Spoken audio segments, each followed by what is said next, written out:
Muy buenas noches, un gusto estar una vez más con ustedes aquí en Imagen y Palabra, programa de cine de la Argentina y cine también de Córdoba, que también es Argentina. Solemos pasar, como saben, presentamos, se proyecta, por decirlo de algún modo, y posteriormente nos encontramos con los protagonistas de las películas. A veces los que están frente de cámara, a veces los que están detrás de la cámara, pero la idea es siempre poder volver a hablar sobre lo que hemos visto juntos, ustedes y yo, en estas 2 horas o 1 hora y media de cine en la televisión. La película que vamos a ver ahora es una película muy peculiar. En principio uno podría decir o se le puede ascribir que pertenece a la esfera de la autoría de Rosendo Ruiz. En cierta medida es verdad y en cierta medida no lo es.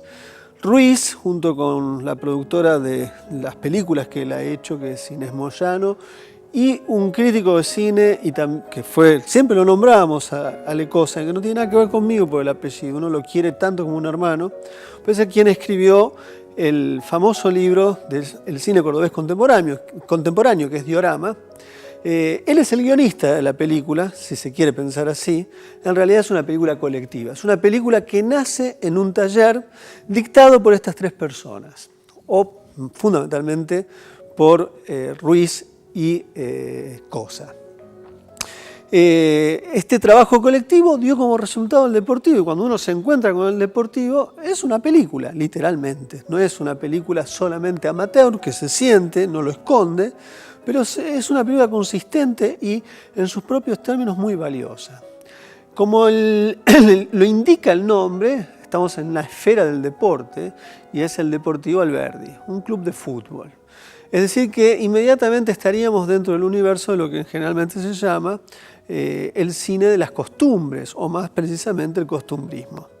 Y este es un gran problema para todos los cineastas. El costumbrismo invita a los clichés, invita a los estereotipos, y todo cineasta, tarde o temprano, aunque aquí es un grupo de gente que está haciendo una película, tiene que confrontar con el uso del estereotipo. La película trabaja sobre una estructura de vínculos. Hay una gallina muy peculiar, esa gallina le va a pasar algo, no lo van a poner en caldo de gallina, va a pasar algo solamente. Y es una gallina que funciona como un talismán de los deseos de este grupo social. Luego hay un accidente, hay un vendedor de drogas, es decir, están los personajes barriales. Todo podríamos indicar, ya hablé de alguien que se enferma, de un vendedor de droga. La película no tiene nada que ver con ningún tipo de representación sórdida de la sociedad. Como muchas de las películas de Rosendo, tiene una naturaleza amable de cómo se muestran estas cosas. Eso es lo que la película pone en escena. Creo que es una película que por otros lados tiene que ver con un deseo colectivo difuso, y también y fundamentalmente, y quizás es aquí donde tiene la mayor importancia, es una película que trata sobre el dinero. Indirectamente, todos los personajes tienen algún tipo de vinculación con la falta del dinero. Y esto no es un tema menor en el cine. Cada vez que un cineasta filma el dinero, estamos frente a algo que importa prestar atención. Hay grandes ideas de encuadre, o sea, no está hecho al azar la película, pero es una película colectiva. Los dejo ahora con la película, que es muy amable, es muy accesible, y posteriormente nos vamos a encontrar con Alejandro Cosa, C-O-Z-Z-A. Es un colega que uno respeta enormemente, un gran amigo, pero no es familiar. Que nos quede claro que acá no se practica el nepotismo. Bueno, vamos con la película, nos encontramos a la vuelta con Alejandro Cosa, uno de los que dictó el taller de donde surgió el Deportivo. Bueno, es un gusto, Ale, estar con vos. Ale ha estado conmigo en los primeros 2 años, creo, del cinematógrafo. Probablemente uno de los momentos más felices para mí. Recientemente he vuelto a tener la misma felicidad. Pero bueno, estamos en otro programa. No puedo dejar de decir eso porque indirectamente es como un regreso a las cámaras juntos. De aquel entonces acá has hecho de todo. Estás filmando una película ahora. Están por estrenar otra película ya en salas que es Camping, con el mismo sistema que hicieron el Deportivo. Entonces lo primero que es llamativo es ¿qué significa hacer una película taller? Porque en última instancia cuando uno ve la película no parece la película de un taller, parece una película, uno puede verlo amateur pero a la vez es profesional. Y hay otras películas que se suponen profesionales que no son tan profesionales. Entonces, ¿cómo funcionó todo esto? ¿Cuál fue el proceso de construcción? ¿Y qué significa una película amateur? Una película taller, que procede de un espíritu amateur. Sí, tal cual. Bueno, sí, por un lado, primero obviamente es un gusto volver a discutir con vos. Extrañaba nuestras peleas, sinceramente, mis discusiones. Así que bueno, hermano mío, sí, la verdad que estas películas taller es un proyecto bueno, muy interesante, es un proyecto de los varios que realizamos, al cual le tenemos muchísimo cariño, la verdad. Porque se genera una dinámica interesante y creo que a la hora de pensar el lugar realizativo, desde dónde se hacen las películas o cuáles son las energías que a veces están en juego, ¿no? En estos procesos creativos, me gusta a veces también poder pensarlas de un lado distinto a veces al que estamos habitual, ¿no? Ambos venimos del lugar a veces más de la crítica, en donde bueno, siempre nos llama la idea autoral, ¿no? De las películas siempre con un autor o un director y salir de esa idea autoral o de director nos genera como una crisis interna que no sabemos ya de dónde vienen, claro, qué son las películas, de dónde se hacen, a quién se las atribuimos, ¿no?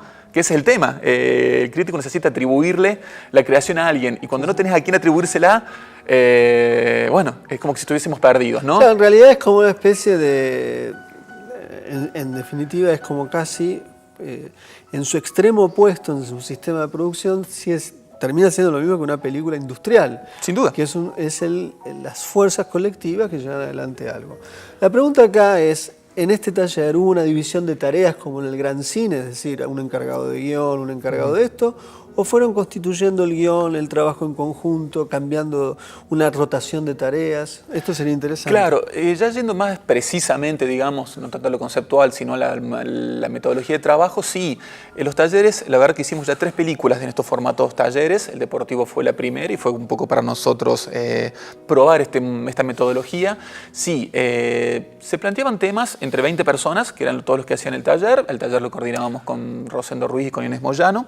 Los 3 los dábamos casi en un mismo nivel de igualdad, o sea que siempre nos consideramos los 3 como directores de la película, si se quiere, pero también son esta idea de...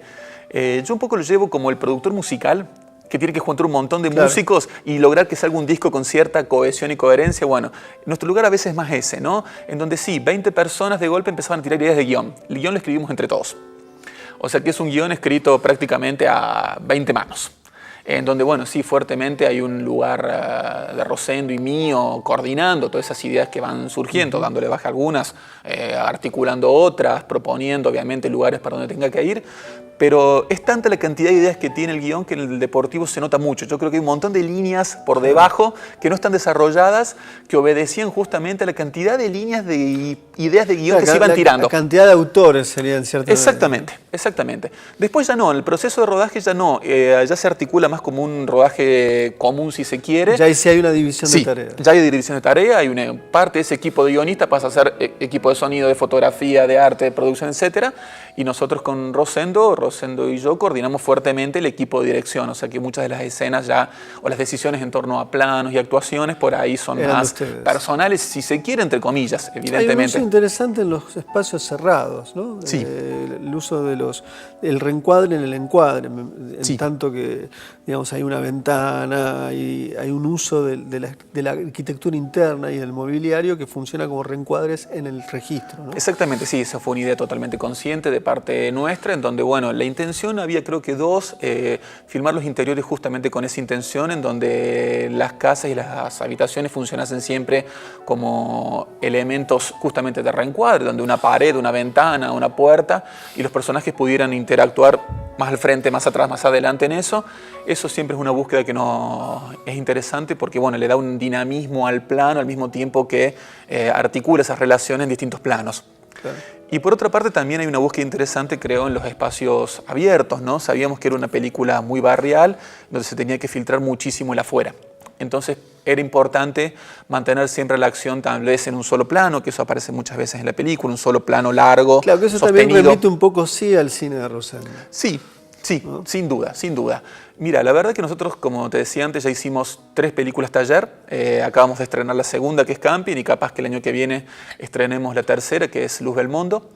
Y la verdad que las 3 tienen una naturaleza extremadamente distinta. Las 3 tienen su propia lógica, que a lo mejor no es tan compatible ni con la carrera de Rosendo, ni con mis intenciones particulares también a la hora de dirigir y hacer cine. Eso es algo interesante, a mí me gusta mucho pensar. Claro, son permeables a la intencionalidad de todo ese grupo. Absolutamente. Y ustedes sí le dan un toque final, ¿no? Digámosle que sí, evidentemente. No hay decisiones de puesta en escena que a nosotros no nos gustan o nos interesan tomar. En ninguna de las películas, eso es claramente. Entonces, evidentemente, hay un lugar del cine Rosendo que también está presente en estas películas. A mí me gusta mucho esa idea siempre, ¿no? Más del cine clásico, a lo mejor de Hollywood, donde a veces los directores se consideraban artesanos. Bueno, entonces, a mí hay un lugar en la artesanía que también me parece interesante y muy válido a la hora de hacer y pensar las películas. Esos eran artesanos con muchos millones, ¿no? Esa es la gran diferencia, evidentemente. No. Y los equipos sí, claramente eran profesionales, que no es nuestro caso. Acá hay los talleres estos, personas de 15 años a 70 que tienen profesiones, algunos son contadores, artistas plásticos, gestores culturales y de la nada están haciendo una película con nosotros y de golpe están participando de un proceso en equipos técnicos sin necesariamente saber a fondo esa profesión. O sea que la verdad que es un lugar de prueba y error. La impresión que da es que los rubros tienen un estándar bastante profesional, ¿no? Uno temería, uno podría discutir, no sé, cómo pensaban la luz en la película. Hay momentos que la luz interior es extraña, como, digamos, no hay matiz, está todo iluminado, ¿no? La expansión de la luz dentro del cuadro es completa. En el caso concreto del Deportivo, la luz se planteó con un importante naturalismo. Quiero decir que también evidentemente cada equipo tiene un tutor profesional, ¿no? Que también ayuda en las decisiones. Justamente en fotografía Ezequiel Salina fue el tutor y acompaña un proceso en donde bueno, se le hacen consultas, da su clase y bueno. Y toman decisiones. Y se toman decisiones, evidentemente. Pero se apostó en el Deportivo ese naturalismo, ¿no? Que no haya mucho matiz justamente. Que no pasó tanto en otras películas, por ejemplo. Son decisiones de índole ya creativo que, bueno, redundan en esa imagen. ¿Y cómo fueron pensando? Yo cuando presenté la película hacía alusión a que es una película que invita a los vicios del costumbrismo, ¿no? El costumbrismo en general es una especie de duplicación de todos los lugares comunes de una sociedad donde de algún modo se trasunta por detrás o hay una especie de contrabando de los prejuicios de clase, los prejuicios de todos los, para bien y para mal en algunos casos, pero no hay no se cuestiona. Yo tengo la impresión que la película juega con eso, es más lúdica la relación con esto, ¿no? Sobre todo el personaje que vende droga, ¿no? Pero ¿cómo fue esto? Porque dando un taller me imagino que didácticamente esto es un problema que tienen que haber abordado desde el punto de vista conceptual. Fue un problema del día cero ese. Cuando dijimos, nos pusimos de acuerdo que íbamos a hacer una película sobre un club de fútbol con una gallina de por medio, dijimos, yo puse el grito en el cielo, puse el grito en el cielo y dije, chicos, vamos a hacer algo. Vamos a establecer una barra imaginaria que vamos a llamar el costumbrómetro. Y vamos a trabajar sobre ese costumbrómetro. En el momento que sintamos que, sean líneas de diálogo, actuaciones, situaciones, el costumbrómetro pasó una cierta vara, bueno, por favor, sacamos esos diálogos, bajamos un cambio, le bajamos un par de puntos a esa línea y ese costumbrómetro ya fue un chiste durante todo el proceso, durante el rodaje y estuvo siempre muy presente. De saber que el costumbrómetro nunca tiene que estar alto. Yo creo que hubiera sido un gran error que el Deportivo cayese en todos los vicios del cordobesismo, cuando era muy fácil. No voy a decir que no los tiene, mentiría. Creo que hay momentos que a lo mejor ese costumbrómetro sí se elevó un poco. Pero bueno, era inevitable en el contexto de amateur, en el contexto de que, bueno, fueron muy poquitos días de rodaje, porque la verdad la película se hace sin plata prácticamente. Entonces, habrán visto que es una película con muchos estadios de fútbol, muchos extras, muchas situaciones, y había que ir corriendo de un lugar al otro sin parar. Entonces, bueno, el control a veces de todos los elementos es limitado, pero yo creo que se logró mucho mantener esa vara del costumbrómetro medida. Sí. Y ¿cómo se escribe una película colectivamente, digamos? Porque eso es otro tema que curiosamente nos remite o nos reenvía casi misteriosamente al mundo de las series. Las series de hoy son que de algún modo domina una generación en las ideas que tienen de puesta en escena, o ideas que tienen respecto a lo que significa un relato, son series que en general no la escribe una persona, la escriben muchos. Entonces, si bien esto no tiene nada que ver con eso, sí tiene que ver esto en la construcción de un relato que son muchos los que escriben. ¿Cómo se hace eso? Es interesante. A mí, la verdad, insisto, me parece que está bueno salir de ese lugar personal, medio ególatra a la hora de crear y del director creyendo que tiene las ideas geniales todo el tiempo, que no siempre suele ser así, evidentemente. No. Entonces, me parece que sí entender que evidentemente al haber una coordinación clara de todas esas ideas, hay un catalizador, ¿no? Quien toma todo y va uniendo. Yo creo que es cierto lo que decís, que se puede pensar en el lugar de las series, pero sabíamos también, o siempre lo sabemos, que una cosa es el guión y otra claramente distinta es el lenguaje cinematográfico y la puesta en escena.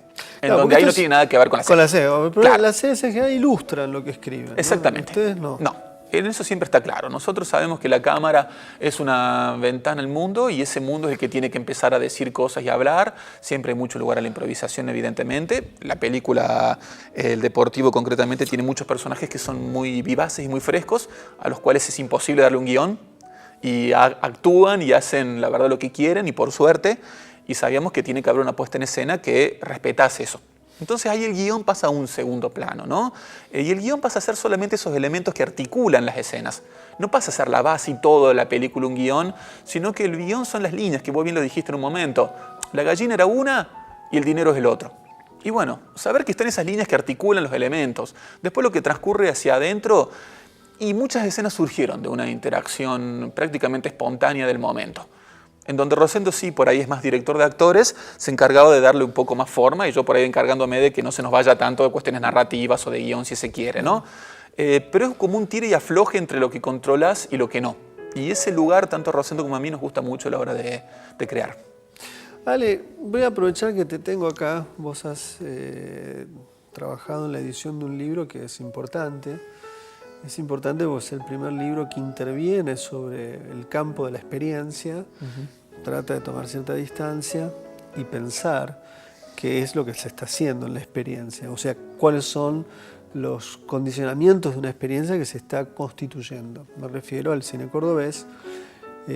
Vos editaste un libro, sos el que lo concibió, llamaste a mucha gente que escriba sobre varias películas.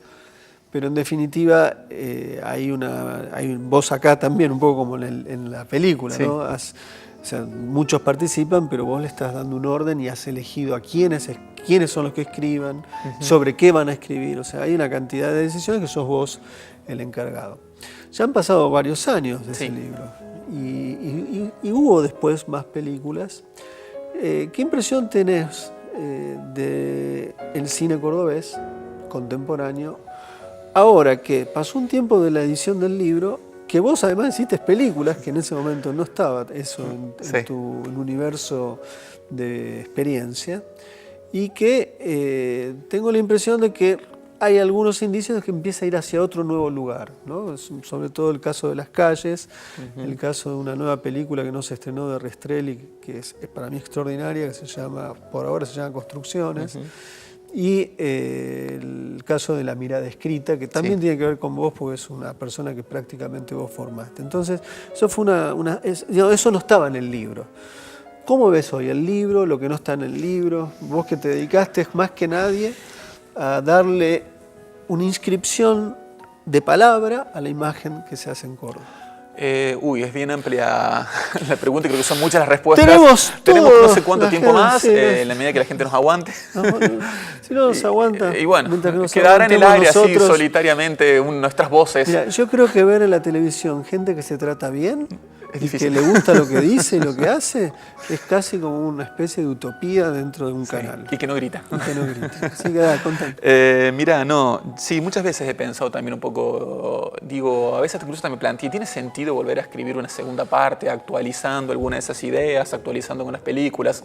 Yo creo que tener sentido sí lo tiene, no sé si lo haría yo, evidentemente, ya no sé si estoy en ese momento, yo estoy muy alejado ya de la crítica, en ese momento la crítica, o el pensar el cine cordobés me interesaba mucho, ahora me sigue interesando pensarlo, pero ya mis inquietudes a veces van más por hacerlo, ¿no?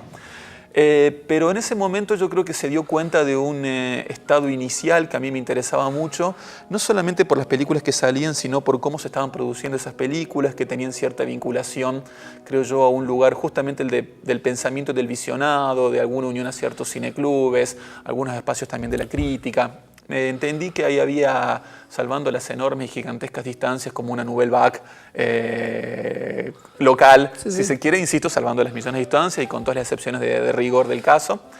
Creo que había un eclecticismo que estaba bueno, por eso fue el nombre Diorama también, ¿no? Que no había ningún elemento que aglutinara las películas. Y hoy en día creo que el cine cordobés, después del libro, entró en un proceso casi que obligado de, no es la palabra amateurismo, pero no es el lugar industrial, ¿no? Donde se hicieron películas que fueron muy interesantes, que a mí me siguen gustando y me siguen estimulando mucho. Mencionaste La mirada escrita, Las calles, yo sumo Al tercero, sumo Los días iguales, películas que en los últimos años a mí me han interesado mucho y que no están reflejadas a veces en el libro, porque no se habían filmado evidentemente. Y en ese proceso de que, bueno, no había tantas películas, si se quiere, con el modelo Inca industrial, ¿no? Entonces se siguió ahondando para mí en este proceso formativo del cine cordobés, ¿no? De donde, bueno, se podían probar tanto estéticas como modelos de producción, que redundaban en películas con una cierta originalidad.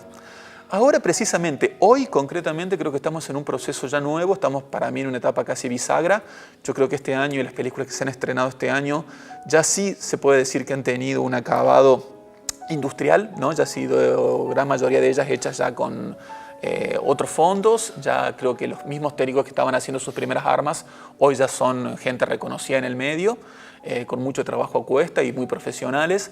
Entonces ya las películas hoy empiezan a obedecer a otro sistema de producción que tiene que ver mucho más con esta etapa de, llamémosle, industrialización. También entre comillas, porque la verdad que es una industria muy incipiente y no estamos, y no estamos años luz de poder pensar. Pero ya la palabra industria nos está obligando a pensar... Hay ciertas exigencias que sí, de la industria, exactamente, lo cual son exigencias que se traducen en tiempos de filmación, por ejemplo. En tiempos, en estéticas, en modelos. Y bueno, yo creo que eso va a generar que haya a partir de ahora otro cine cordobés distinto al que venimos viendo hasta ahora. Mejor, peor, ya no sé. Será cuestión de pensarlo y de ver qué sale. Lo que parece haberse debilitado un poco es la crítica. Absolutamente. Porque en el momento que vos escribís, había una especie de furor de películas sí, y de la crítica. La crítica se empezó a disolver. Creo que es la muerte no anunciada de la revista Cinéfilo en cierta medida, más allá que ahora se está por transformar en otra cosa. Pero ahí hay un núcleo joven. El único crítico que para mí ha nacido en los últimos 2 o 3 años es Iván Saig, no sé cómo se pronuncia. Pero era algo que uno daba la impresión que iba a haber un boom de la crítica y eso no ocurrió. No ocurrió. Estoy de acuerdo. Yo creo con que vos. esto también tiene que ver con algo, con un problema en la discusión, ¿no? Sí. Yo creo que hemos dejado de discutir ya las películas, se entiende que ya cada uno sabe qué película quiere hacer. Yo creo que antes las películas eran más colectivas, la verdad, porque la verdad sentí que muchas de las películas que se iban haciendo las discutíamos entre todos. En ese sentido, bueno, muchos hemos formado parte de películas que no eran de nuestro universo, pero siempre estábamos ahí presentes. No creo que se haya dejado de hacer del todo, pero estoy de acuerdo con vos que ya los cineclubes como estaban antes, los espacios no están más, es real. Esa crítica tampoco está más, es real también. Los medios de comunicación, en donde a veces medianamente uno podía participar en algún espacio de visibilidad pública, tampoco están. Entonces yo creo que sí, que hay un detrimento. Si se quiere, otra vez salvando la distancia, esa Nouvelle Vague ya no está más. Claro. Sin duda. Y esto nos lleva a otro terreno que habrá que pensar, que habrá que discutir el día de mañana, si esos resultados, vuelvo a decir, son satisfactorios, no hay detrimento en las películas. Bueno, habrá que ver. Pero estoy de acuerdo con vos que ya yo no siento esa efervescencia inicial en donde de golpe los que escribíamos de las películas estábamos al lado de los que hacían las películas. Ya no ocurre.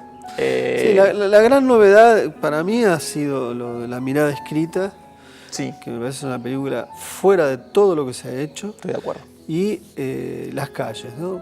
Que son chicos de 23, 24 años que han filmado algo que no tienen, era impensable esas dos películas.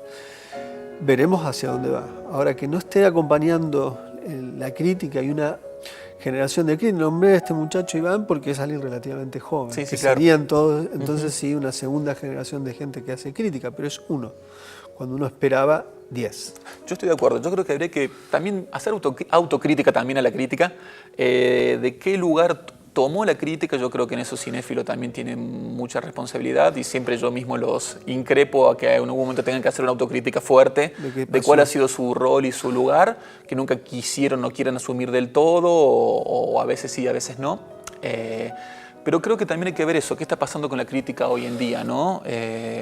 Nosotros también, claro, ¿no? Quizás pero tenemos que cerrar, porque veo que me hacen así, en un momento van a hacer así, y toda la paz que hemos vivido se va a transformar en un ataque furtivo de la gendarmería que está de ese lado. Y no vamos a tomar un café, seguimos charlando. No van a poder con nosotros. Pero no, lo que sí te quería decir es, quizás es un problema general, creo que también la crítica argentina está en un momento muy peculiar. Totalmente de acuerdo. Y el cine argentino no. En el cine argentino hay muchas cosas pasando, se conocen más o menos. Pero hasta acá llegamos. Te quería agradecer por favor, el tiempo, gracias a vos. que hayas venido hasta acá, que nos permitas pasar tanto a Rosendo como a Inés, a la gente de APAC, a vos, a Dios y a la mano en coche, la posibilidad de pasar una película sin que nosotros tengamos que pagarla. No podemos hacerlo por el exiguo presupuesto que esto tiene, pero por lo menos las películas se vuelven a ver, se vuelven a conocer y se vuelve a discutir. Muchísimas gracias, Ale. Ha sido un gusto. Muchísimas gracias a toda la audiencia y nos vemos la semana que viene.